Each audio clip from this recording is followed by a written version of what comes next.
understanding words of culture brilliance, powering a rebalance of the elements equally. Pages of rejuvenated reaffirmation, simply the almighty leadership of insightful craft work that stands to build through any confrontation born to be. Yet his daily duty is as a journalist that questions properly, uses his ears for the good to filter the real. And as the art decays by dilution, he concentrates the best, again and again, exposing it in the print. Today's journalist and tomorrow's historian, he listens to share. Here is that necessary attempt executed again and again and again. This is the Power Right Show in S.STREET Media. This is your brother, the lone low life with the home-sewn garment, the Boricua with the build, the true and living God stepping in score, Sunni is Allah, a.k.a. Skillustrator Low. And we're on S.STREET Media, the evolution of media. Every intrigue will have its own show. Every incredible thought will have its own episode. And every timeless insight will be archived. I want to thank everybody for coming out here. What is this show? The Power Right Show. The Power Right Show is the only show on my element of hip-hop.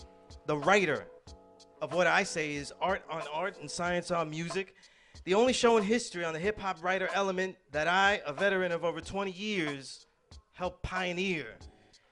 What do I mean by art and art? Let's throw a little bit out there before I get to my guest and a couple of thoughts out there. I want to give two examples of art and science on music. Art and art is a lot of pieces that I write. They end up becoming poetic prose as I introduce the reviews, as I introduce the interviews, and all of the ideas that I bring forth. So that way the coverage of the music becomes an actual piece of the culture. This is a piece I called, it's inspired by my guest. About 2 years ago I wrote this. It's inspired by my guest that I have here today. I called it Power Prose. I said, word is bond. I chose the right time. Scripts of legends passed into my posterity. Handbooks of plus lessons to cement the maneuvers that mandate my illness. I made some weaponry because I shoot guns only few could fill with projectiles. A penman with sheathed knives. In ink with letters settled in bound sheets, wild in myriad forms. Understanding rarely in these rotted pleasantries. Always on my score, I fight a devil's musculature that went for 60 reps of 100 years. I wore in the 70th rep. Their failure, my supremacy.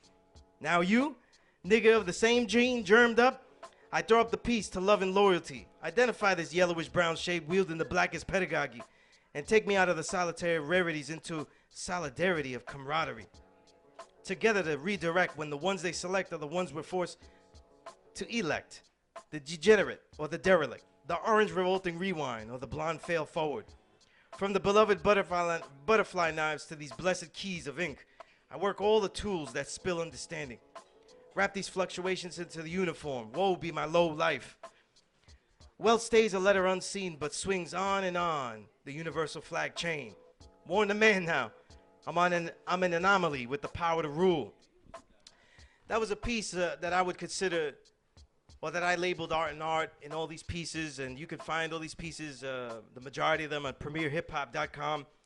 But in this show, the Power Right Show, covering this element, I also want to talk about recent events, though. And I'd be remiss because I really didn't want to talk about it because, and I'll give you the reason why, but I want to throw some thoughts out there about R. Kelly, though, because it'd be fun, right?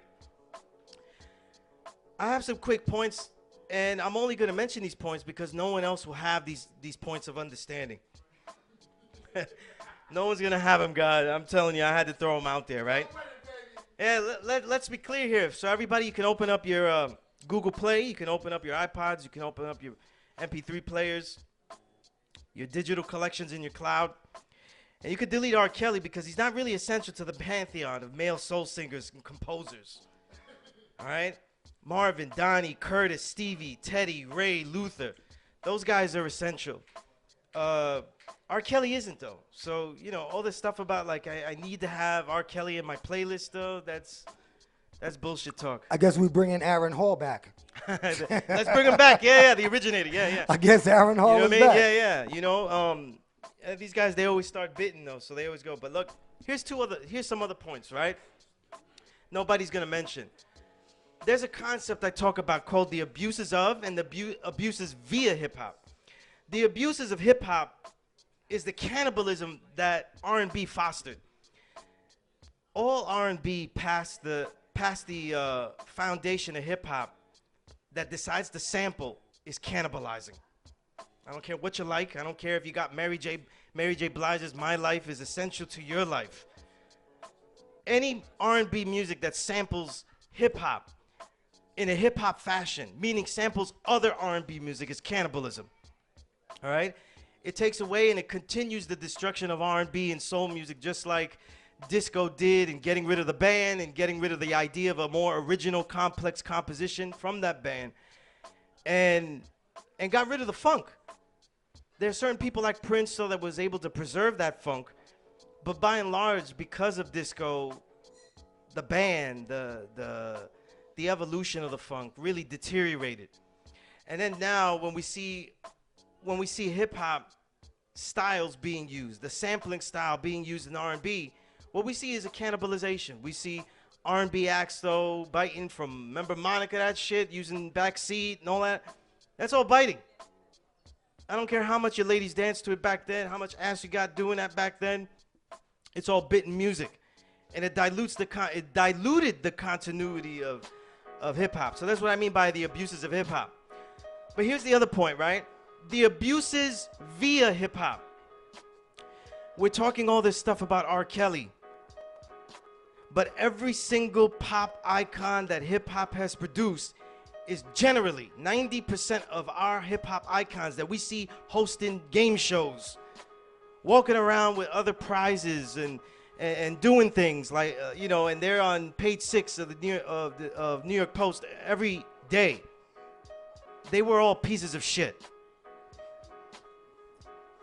They were singing Money Cash Hoes. They were singing Bitches Ain't Shit. They were singing all these songs that we were humming and that we were loving. Dr. Dre's throwing women through, journalists through doors. We championed all of these people in hip hop. We got Ice-T albums though, right? Where he's got skits where he was being requested songs about the hoes. Hey, Ice, where's the songs about the bitches? Right? Do your research or what album that was. And then in hip hop, they got the nerve to look at R. Kelly and say R&B is using hip hop, and so it used its character. And every single R. Kelly song, though, is as real as hip hop gets. He does his pedophilia, and he sings about his pedophilia. We may have made babies. Y'all may have made babies. I was dealing with Marvin Gaye. I was dealing with salsa. My kids are bachata. I was listening to Led Zeppelin. Yeah. Hey, my kids are here because of bachata. I'm keeping it real, though. Raulín, right? Anthony Santos, right? But yo, the ultimate point is this, right? Here's the last point I'm gonna say about this, right? Aside from hip hop, aside from all these things, right? Our thoughts about black celebrities, black male celebrities, the original man, we tend to have a suspension of belief in the charges that are thrown against them. And a lot of times they serve us well, like when we didn't believe quite so much with Tupac, you know what I mean? And Tupac basically explained things like he didn't really do it, but he wasn't actually strong enough to stop it. And these are things that we were supposed to look at and say, look, he may not be to blame, but he's at fault at certain aspects, and work on this and try to protect our young black girls. But we didn't do that. And so when R. Kelly comes out, we're also hampered by that suspension of belief in what the other man says our people are doing, and we didn't listen, right? I remember being at certain magazines, and they said that it was a common fact that R. Kelly was going to schools, looking at children and things like that. And you know what I thought? I don't give a goddamn, because I'm not covering that shit. I don't have it. And you know what? The real reason? These writers didn't know a shit about hip-hop, and I'm at a hip-hop magazine. So I'm going to believe them or care about what they say about some gossip? And so we tend to have this suspension of belief in the accusations against our own people. And we didn't look further, and we didn't say, listen, let's give the benefit of the doubt to some of these black women. And you know what? In the history of celebrities, a lot of people have made charges to try to get that money from rich folk. And so it's easier to disbelieve the people making the charges, right? But now we know we gotta we got an in-depth enough documentary. And if you're not still sure, delete the shit anyway, man. How much music we got? Right? But I got a guest here that I want to go to our guest, right? Our guest is a Puerto Rican pioneer. He's a pioneer in hip-hop. He's one of the best voices. If I made a list of the 10 greatest voices in hip-hop, I would put him on there. And the group that he has now, I want to introduce the group that he has now by reading a quote to show you the severity, the intensity, and the sincerity by which his group was developed by. Meaning, this group that he has was developed to fight gentrification, right? The irony, right, that we're here, right? It's all meant to be. That's right. But I want to introduce my guest, but I want to read a quote. I want to read a quote from Roger Starr, who was the head of the city's Housing and Development Administration. He's gone now. He's passed away. If you believe in hell, if you believe in the mysterious heaven and hell, he's definitely in that hell section. But but he said this. He said this, and I think it properly introduces our guest and the focus of his fight. He said, "Cue the flames." Roger Starr said once, "We should not encourage people to stay where their job possibilities are daily becoming more remote. Stop the Puerto Ricans and the rural blacks from living in the city. Reverse the role of the city. It can no longer be the place of opportunity. Our urban system is based on the theory of taking the peasant and turning him into an industrial worker. And now, there are no industrial jobs. Why not keep him a peasant? In other words, we don't have the industrial jobs. Let's get rid of the peasant." And see, the thing is, gentrification, though, isn't a thing that popped up because people that had the money to move in that aren't us came in. It's a cycle that took a long time. It's a cycle that took a long time after the crumbs were won by Italians and Irish to get the very difficult industries of the fire department and the police.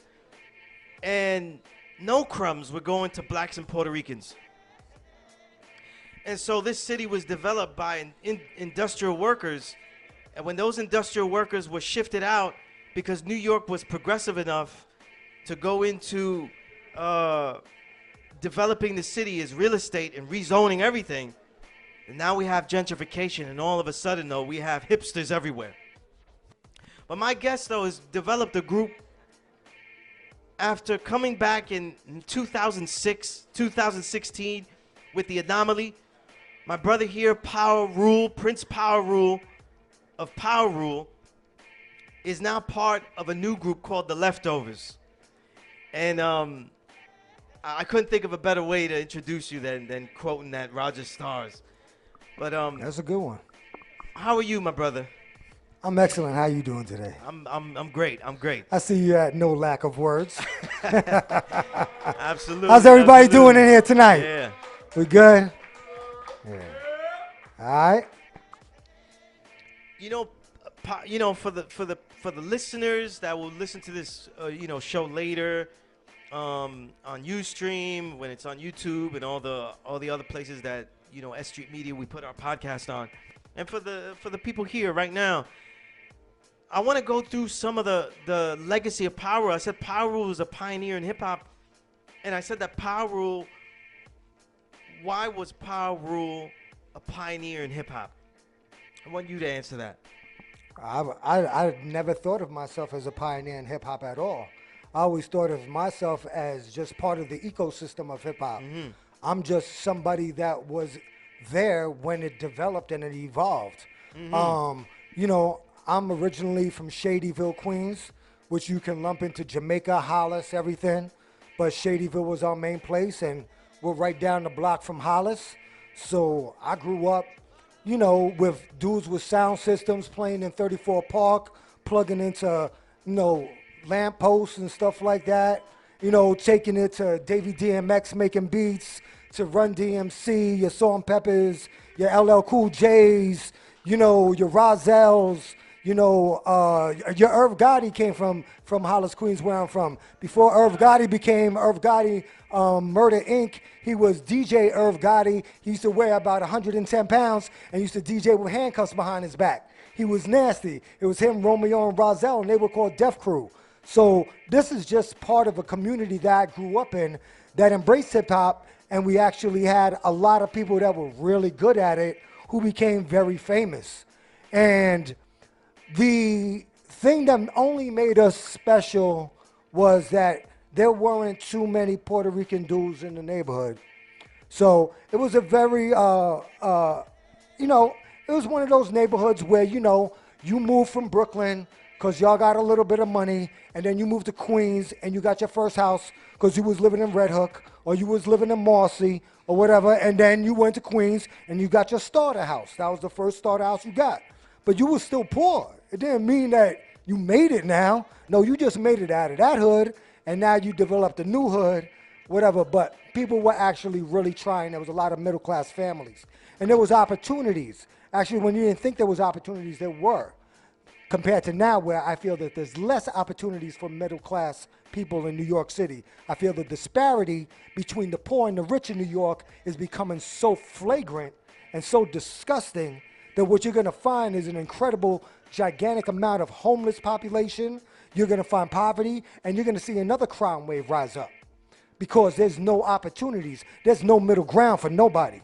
They're just making it rich and poor, and that's it. And they're cutting everybody else out. So I grew up, that's why I don't feel like I'm any, you know, special thing. You know, yeah, was I unique in my neighborhood because there wasn't that many Spanish dudes doing it? Yeah, but you know, you had Tito from the Fearless Four, who was from the Bronx. You had your Charlie Chases, you know, you had your Prince Whipper Whips, you had your Marky D from the Fat Boys. He was Puerto Rican and everything. The only thing, all right, the 1 2 1 2 1 2 1 2 1 2. All right. Yeah, the only thing that made us a little different was that the whole group was Latino. You know, we was all Puerto Rican and Dominican, Right, and the we original power group. weren't in a group with, you know, somebody else.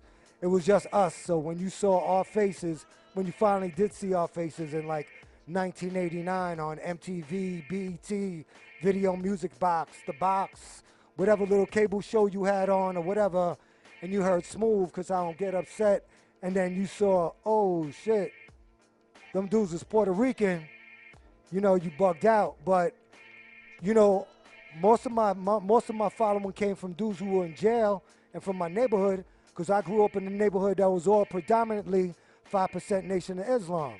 So they didn't be like, yo, what's up? They didn't have disrespect for me. They had respect for me. So they ain't call me Spick. You know what I'm saying? They ain't call me a dirty Puerto Rican. They'd be like, yo, what up, Power Rule? And that shit gave me power. Like, you know, they have respect for me where they were like, yo, what up, Power Rule? That's P for the power in the alphabet. That's R for rule. We respect you. What up, Power Rule? So that made me feel great. And I was like, if I'm going to call myself anything when I get down, I'm going to call myself Power Rule. So that's how that happened. And that was out of a camaraderie, which I still have with the brothers that I grew up in my neighborhood to this day, that they're some of my best friends ever. You know what I'm saying? And we'll always be down together forever. You know what I'm saying? That's definitely peace. You know, so we have Power Rule. They released, I'm not getting much on this mic, though. Yeah. Okay. Yeah, so we have Power Rule. All right. And then Power Rule releases their debut. And I'm going to fast forward all those years. Right. And in 2016, you come back. Yeah. And we've documented me and you Right. know, in the different shows that I've been able to build with you on, from DJ Toshi's Classic Stone Radio. Right. You know, and my own features. Yeah. And Well, you know, the thing was that I just found the music business after a while. You know, if you have any type of soul or any kind of humanity within your system, you have to recognize the things that are around you and understand your environment. If you don't understand your environment, you don't know where you at. So my environment was the record industry. I grew up in a poor neighborhood in Shadyville, Queens, and it was all about brotherly love. It was all of us fighting together for one cause. I'm going to help you buy this fish sandwich. yo, we gonna get some loose stoves over here. We gonna chip in for this 40. It may sound like all negative shit, but it wasn't negative. You know what I'm saying? This was us bonding with each other. So, you know, if we chipped in for weed or we got 40, whatever, we bought a beef patty together, whatever, dude, yo, I got the beef patty, you get the cocoa bread, whatever. It didn't matter. We were all bonding together. When I got into the music industry, initially it was exciting, but then eventually it became disgusting because I saw that the strings were being pulled by other individuals and they really didn't have your interest as a human being in the front of their mind. They just, are you a money machine? Are you not a money machine? And what you can do for me? And then you start meeting all these fake ass industry friends and stuff like that. And, you know, it was just, after a while, like about, like, you know, I can't front, 89, 90, we was independent, MTV, BT, and all that. 91, me and Tupac were the first artists ever signed to Interscope Records. So, you know, I mean, all Puerto Rican group that didn't rhyme in Spanish. They only signed Spanish dudes back then if they rhymed in Spanish. You know, because then that was globally acceptable. You can be accepted in South America and it was marketable. But who's going to think a Puerto Rican kid that looks like me is going to be marketable in Cleveland, Ohio, or in Compton, California? They don't even know what a Puerto Rican is. Most of the country only knows what Mexicans are. That's it. They don't know what Puerto Ricans are. I used to go down to the ATL. They'd be like, yo, you Arab or you Mexican? What is you? And I was like, I'm Puerto Rican. And I was like, what's that? I was like, damn, man, you know, I got to find a point of reference. At that time, there really wasn't no point of reference. Later on, I could say, you know who J-Lo is, right? Yeah, so I'd be like, yeah, huh, whatever. But, you know, it was difficult, you know what I'm saying? And for us to sell as many records as we did and to exist for the amount of time that we did exist and breaking all of those stereotypes that you couldn't do it just with lyrics and beats and rhymes and just do it off the strength of the music, we shattered that. So it opened up your doors for, come on, man. I mean, there wasn't that many dope Latin MCs ever in hip-hop as that time. Your man Joe Fatal was there. You had Beat Nuts. You had Tony Touch. You had Fat Joe. You had Big Pun. You had Curious. You had Lighter Shade of Brown, Cypress Hill, Kid Frost, Mellow Man. I mean, a ton of dudes. But, you know, in 89, I was holding it down for self, son. I can't front. Absolutely. Yeah. And when you do come back in 2016, So I left because of the industry itself. Right, right. So I just went, I got a regular service job. I ain't ashamed of it. I went to go work in hotels and stuff like that. And I still work in them right now. Like, you know, I'll never straight up work in the music business because I don't trust it. So I'd rather have my regular job and make music at the same time. That's the way my mind feels balanced and secure. Right, right. And tell me about, you know, for just to cover the Anomaly album in 2016 that came out, right? Yeah. Tell me about that initial meeting with 3 particular producers that got you to say, oh, well, man. I was working in a hotel. I'm managing a couple of hotels in New York and stuff like that. And they asked me to come down to the studio, which is your old Power Play studio, which those who know your history, Power Play has produced some of the greatest artists ever of all time. Your Big Daddy Kane's, your Rakims, and such, and 4 and Nas, and everybody, Cool G Rap, I mean, everybody. It's located right there in Long Island City near Queensbridge, so that was like the Queensbridge hotbed. I just went over there. My boys bought it in 99. They were entrepreneurs. My man Rob Diaz, Havoc CEO, what up? DJ Axe the Bull, what up? They bought it in 99, and then a few of us started coming down there. So they had it for a while, but I had already quit. And then in 2016, like you said, they said, yo, won't you come to the studio? And so I thought, oh, man, we just going to go down there and hang out like old times. You know, that's already like 15 years went by or something. You know what I'm saying? Like 15 years, son. I'm talking about 15 years. I never write a rhyme, nothing. Went over there, and I see Large Professor. I see the Beatnut Psycho Les. I see Lord Finesse. And I was like, oh, shit, these niggas is making a rap documentary or some shit. And they want me to come down and say something about back in the days or whatever. Right. First thing in my mind. About 5 months before that, this is when the whole Black Lives Matter movement started, Okay. when all these killings started happening across the country, this kid DJ DeVito hit me up, and he was like, yo, Power Rule, I know you don't make music no more, but here's this beat. It's called Grace. And it had a gospel chorus, and it was like the Lord would give us grace, and it was very spiritual. And he said, yo, can you just do one more song? And I said, all right, and I did it for him. And he was in Philly, so I wasn't even worrying about the New York dudes hearing that or nothing. So whatever, they must have got a hand on it. When I came to the studio, they played it. They said, is that you? I said, yeah. They was like, yo, we want to do this album. And then that's how the journey began again. After 15 years of not making music, Right. I came back, did the album, and it came out pretty good, man. It came out one of the best albums of that year for me. It didn't come out all right. It was all right. I liked it. Now, I'll tell you, I want to ask you about, in retrospect with the album. Yeah. When you look back at the album and how you're working now, what was the biggest takeaway you got out of the album, as far as like you could say like, yo, as far as my music making skills or know-how, how it advanced, what did you get most out of that Anomaly album?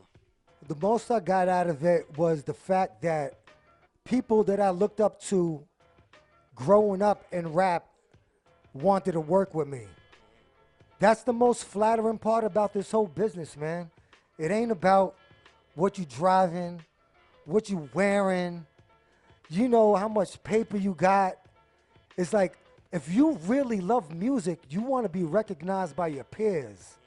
So when a dude like Large Professor tells you, yo, you got nice. When Lord Finesse tells you, yeah, you got nice.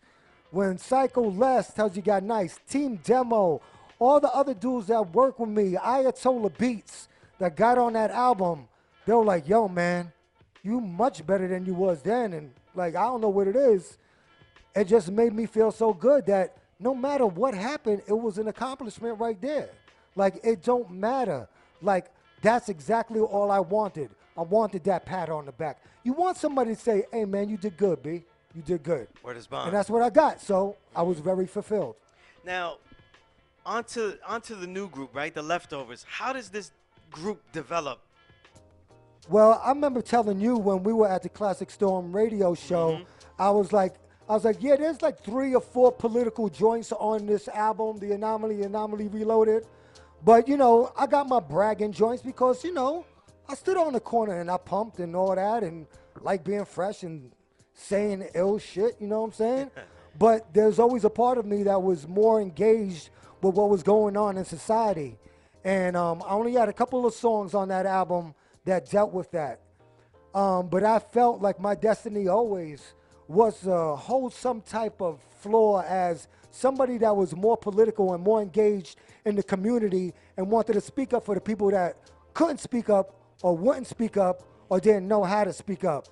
So my evolution from the Anomaly Reloaded to the Leftovers, which was just 7 months ago, was a natural progression for me. This is where I needed to be. Now I'm doing exactly what I was meant to do, is what I'm doing right now. And that's fighting for people who can't fight for themselves. You know, gentrification, you could look at it in a lot of crazy ways. I got boys that'll be telling me, well, we own that shit. We didn't do nothing with it.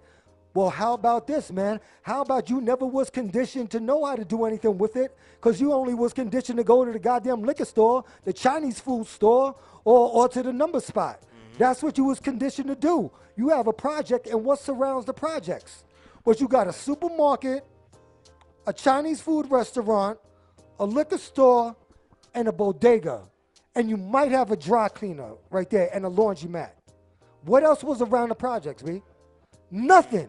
They kept you trapped into that motherfucker so you wouldn't leave. I know motherfuckers who never left the hood ever in their life and died in the hood. Never went to Manhattan and got on the train. You know what I'm saying? Word. That's actual fucking facts. My mans died on a corner and they never went to the city because they were so comfortable inside that environment. And that environment was made for you. They didn't give you land that was spread out. They put you straight up into the fucking sky. Now, when you call the group Leftovers, how did you come with that? So I'm helping my neighbor move, and it's like my neighbor grew up on that block in Brooklyn for like 20 years, seen his kids grow up there. You know, his family grew up there. He's like, yo, that's where my kid first played baseball right there. That's where the first time he went trick-or-treating. You know, this is, the first time he broke his leg was over here. I remember the ambulance came. You know, beautiful stories about life, the beauty of life, and just seeing how things develop. And he's like, yeah, you know, we never had the money enough to buy a home, but we had enough to pay our rent every month, and we were good tenants. But then, once fucking, and you know, sometimes I'm mad at the landlords and sometimes I'm not, but you know, you just got to understand, if you put a certain time into a city, it's like if you work at a job and you got seniority, right? You got seniority at your job. If you work in that job 15, 20 years, you should have a say and you should get more rights than the next person. Well, you're talking about people that lived on blocks for 20, 25 years, 30 years, that are just getting thrown out because they can't compete with some trust fund fucking kid who came from Illinois, Ohio, wherever, Canton, or some shit, and three of them got together. They compete $3,000 for a 2-bedroom. How the fuck you gonna do that? How you gonna compete with that? You can't do it. You get thrown out, so now all your memories in your life that you had created on that block are gone, and you gotta uproot your family and go somewhere else. So when I'm helping him move his stuff into the truck, he says, you know what they call us, right? And I was like, who? You know, and we say it very carefully, the new inhabitants. Because it ain't all white people either. You know, there's a lot of different races that are gentrifying New York City. And I don't never want to make this sort of racial thing. Because there's poor Irish motherfuckers, there's poor Italian motherfuckers. The people that built this city, you're Puerto Ricans, you're Irish, you're Italians. Like, we actually built the bridges, roads, fucking everything. A lot of them getting pushed out, you know, and you leaving to go, they go to Florida, they go whatever. Bensonhurst is all Asian, B. Come on, Bensonhurst? Crazy? You seen Spike Lee movie? Asian? You crazy. So he said they call us the leftovers. And I immediately knew what it meant, and it was very offensive to me. But then I took it, a light bulb went off, and I was like, I'm going to turn that negative into a positive. And I created a group called The Leftovers, and it's basically just speaking about the point of view as a person who helped build New York City, that helped build hip-hop culture, helped build fashion, helped build so many things that are multi-billion-dollar industries across the globe right now that is being stripped from us and taken away. Well, you know, I want to add on a thought and then and throw a theory at you. Most of this is based, like I said, on zoning, and it's the changing of an industrial city into a real estate, you know, into a real estate boom. And what happens is that none of the people that built the city are even needed anymore. It's financial genocide, dude. And, listen, man, this is a new form of colonization. You're not coming on horses, riding, spearing people. You're not dropping bombs. No, you're using money to displace people and separate them and move them out so your kind can be there and you guys can colonize that sector of the world. Well, this is colonization. That's what's going on. That's right. Let's not get it twisted. It ain't gentrification, it's colonization. They killing us off. They taking our city. That's right. You know, and one of the things I loved about the EP, right?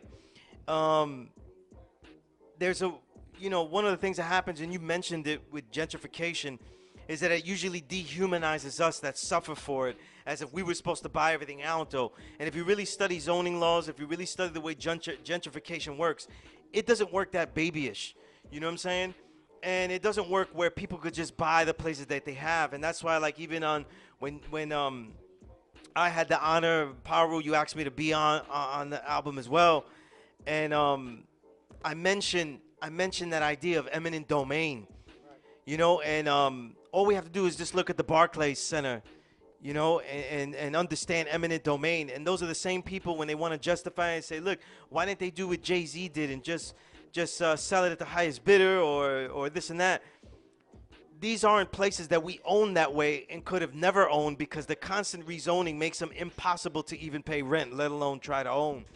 So this isn't something where you could just, oh, you know what? I should have bought this a long time ago.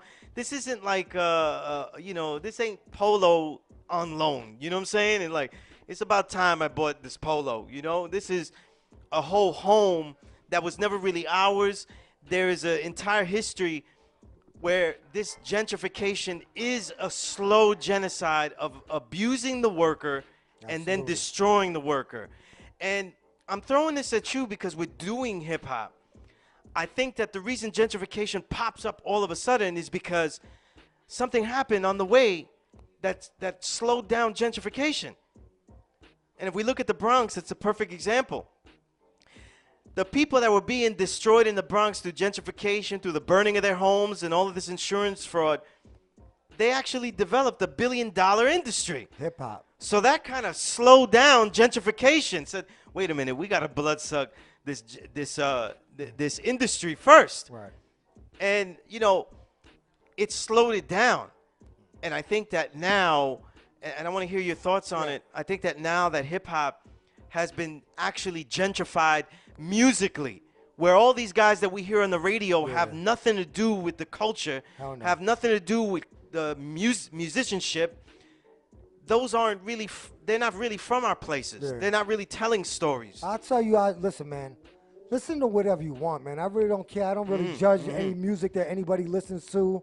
You're going to like what you like no matter what. I'm the same dude that'll listen to Hold Up, Drink, ADHD, and then listen to a Led Zeppelin song, then listen to a Commodore song, then listen to a Kings of Leon song. I just love music. It really don't matter to me. But what I would say is that for all artists out there that are glorifying, like, we never would perform in a strip club in our life back in the days, man. You know how degrading that is to your art form? You gonna fucking do your shit in a strip club and you think you fresh when you doing that? You think you just lit because you're performing in a strip club? It's a strip club, dude. You the secondary attraction in that spot right there. You know what I'm saying? You're not even giving yourself respect as an artist. Or respect whatever the chicks that is working there. Like, it's just like a bad look. So once it became that, and it became about whatever the mass material things were, not that, I didn't listen, man, there's pictures of me, I got giant gold chains. I had shit, you know what I'm saying? But then you grow up after a while, and then you realize there's too much information right now for motherfuckers not to realize that you could take that and buy back the block. You could take that money that you spent in one night, put a down payment on an apartment building on a block that you grew up in, and hold that down and keep your people there. But now you rather just give it up to the wind? Like, come on, man, stop. Buy back the block. You could do that. Jay can do that. T.I. is doing that in Atlanta. David Banner's doing that. All these dudes are doing that. They all can do it. That's what they need to do. Preserve your neighborhood. You can do it. You know what I'm saying? Stop playing. And what's preserving this neighborhood is really the anthems that you have, too, on this album. Though, tell me about some of the songs on there. We ain't going to get that much into them. But anyway, whatever. The main message is the music is just a secondary part of what this is. The leftovers is the music, but it's the movement that's more important. This is the music that goes along with the movement. It's something that is just like, when you riding in, you go into war, and now it's seen in Apocalypse Now, and Robert DeVoe's playing Wagner out that shit, and going in there. This is our music to fight and march and go to war. It's a little fun to it too, and it's a little witty because that's who I am. I'm a very complex individual, but this project right here is the music. It's our soundtrack to fight back and know that, listen, man, if you didn't know, now I'm going to let you know so that you could prepare yourself and have some sort of defense against what's coming here. And don't be alarmed when they trying to kick you out of your spot. And people are just so ignorant because they've been kept in the dark so long, they don't even know if they're living in a rent-controlled building. They be sending letters. Landlords be changing the names on the leases, and it goes to different places, and you don't get those letters. So you don't get those letters from the housing authority to know that, oh, you're only supposed to be getting charged 16, not 2,000, not 2,400. They sneaky. I go through that shit. Like, I've been through it. I know. So I'm just trying to give people the tools to understand how to fight this battle that we're going through. That's it. Understood. Before we all just move to Florida and shit, Absolutely. Well, on the EP, Who did some of the production on it? Actually, there's only one outside producer, and that's my dudes from Team Demo. You know, Co-Cell and all those guys. Actually, I produce everything. Okay, wow, that's dope. That's dope. Absolutely. Yep. Yeah, because it had it definitely accentuated the stuff you were doing on Anomaly, but it also had like a real b-boy approach to it. You know what I mean? It had a real b-boy style to it, though. The sampling, you know, there's a lot of samples I didn't catch. Yeah. But then there was other samples I did catch. You know what I'm saying? Well, it's a lot different because it's more of a hybrid of who I am. Power Rule was something that grew out of the 90s hip-hop industry, and it was very much soul, R&B, loop-driven. This is more of me. There's a lot of rock. There's some soul. You're going to find a lot of guitars on there. And it's not your common loops or samples. And it's just me. And it's not, the rapping isn't done in a way where there's a certain cadence. It's more I'm rapping the way I talk now.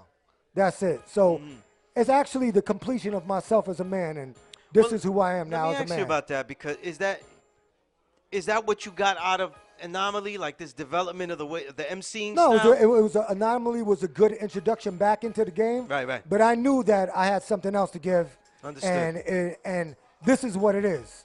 I'm there right now. This is it. Okay. That's it. Yeah, That's all I got, baby. That's peace. Yeah, that's peace. The Leftovers, you can find them on Instagram. Yeah, well, basically, everybody just go. What we want you to do is feel the whole experience. So go to the Leftovers NYC on YouTube. That's our YouTube channel. Subscribe, and you'll see various things and content that deal with gentrification, that deal with behind-the-scenes studio stuff, and with some fun facts about New York, and go into neighborhoods in New York that you don't really know exist, like Jackson Heights, for instance, which is the most diverse community in the whole world, with the most cultures in the entire world.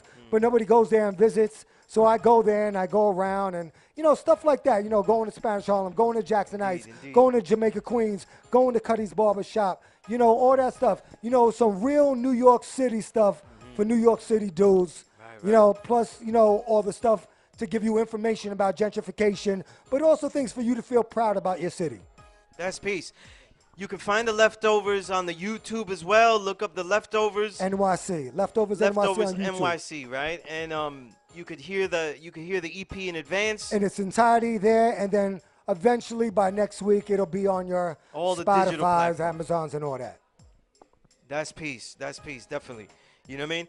And I'll tell you. That's right. Oh, yeah. You can check me out at Prince Power Rule on IG. I can't stand IG. I think it's the devil, but what the fuck am I going to do? Yeah. Because there ain't no other way for me to put it out there. I hear that, though. Unless you be at Prince Power Rule or at Crime Wave Music NYC. That's peace. And like I said again, I can't stand it, but there ain't nothing else I can do to get this out here. And once I get it out there, I'm definitely going to leave it alone. I'll tell you that That's much. peace, power. Prince Power Rule, I want to thank you, man. Thank you, Soon. I want to thank you for allowing me to be on the album, give me the opportunity. Thank you, everybody, for coming out. Yeah. Hey. Now you can NYC, baby. We here, baby. You can find me on the IG at Sunez, SUNEZ. Go to premierhiphop.com. That's premiere with an E at the end, hiphop.com. To read all these writings. Also, check out my man at DJ Talim, my DJ. Indeed. One of the number one soul DJs in New York City. You follow him around. He must DJ like 4 or 5 times a week. We stay working, baby. DJ Talim, Sharif Got Profit, and Prince Power Rule. We doing it. That's and peace. Big up Ricky 3 Ways for doing the videos. That's peace. And now, until next time, there'll be a lot more stories to tell, writings to recite, and records to rewind and reminisce.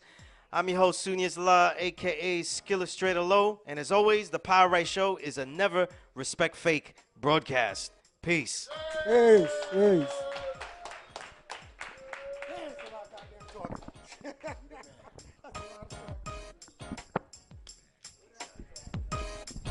Yo, real quick, S.STREET Media people, can you come up to the stage so we can take a picture because people's going to be leaving.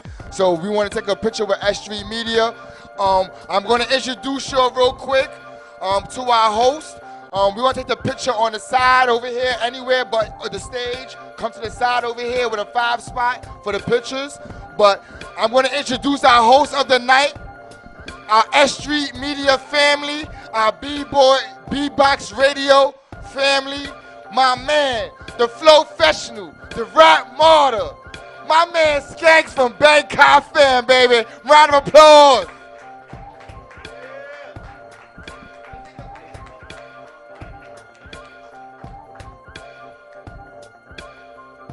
What's up, y'all? How y'all feeling, man? Come on, where that energy at? How y'all feeling, man? Yeah. Word, shout out to S.STREET Media family. We about to take this flick quick, fast, you know what I'm saying? Then I'll get into my hosting 1-2, you know what I mean?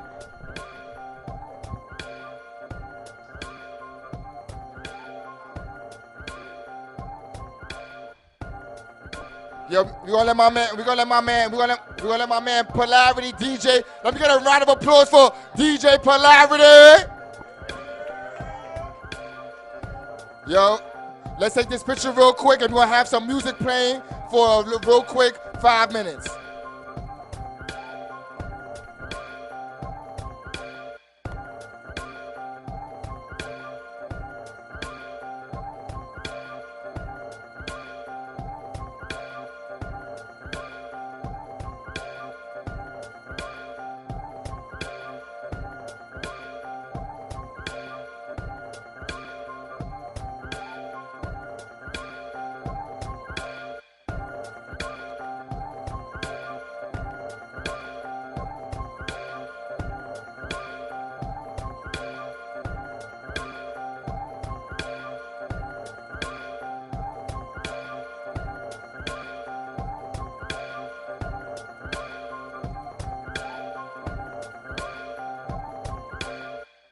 Yo.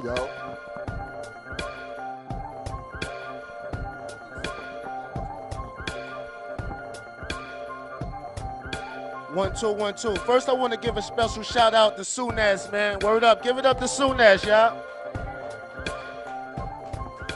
Word up, man. Give it up to DJ Polarity on the 1 and 2s, y'all. Come on, y'all. Give it up to the big homie.